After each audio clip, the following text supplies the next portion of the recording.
Hello everybody and welcome. In this video I'm going to show you how to call voice assistant using your earbuds HUAWEI FreeBuds SE 2.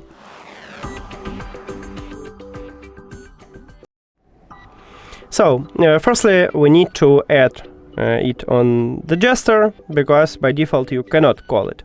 So, open HUAWEI AI Life application, and if you add your earbuds to the application you will see it at the device list. Tap on it, and then go to gesture control. And now decide you wanna use the left one or right one earbud to call voice assistant. I'm going with the left one, but it's the same with the right one. Next, we can add it only for the double press. We can't add it for the triple press because, as you can see, there is no option to call voice assistant. The same with press and hold. Now let's click on it. Oh, I want the left one. So I click on it and then select Wake Voice Assistant. And now, if I press 2 times at my left earbud, I should call Voice Assistant. 1, 2.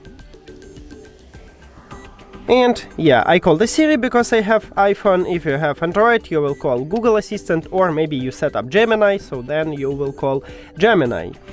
And that's it. Thank you for watching this video. If you found it helpful, please consider subscribing to the channel and leave the like on the video. See you later!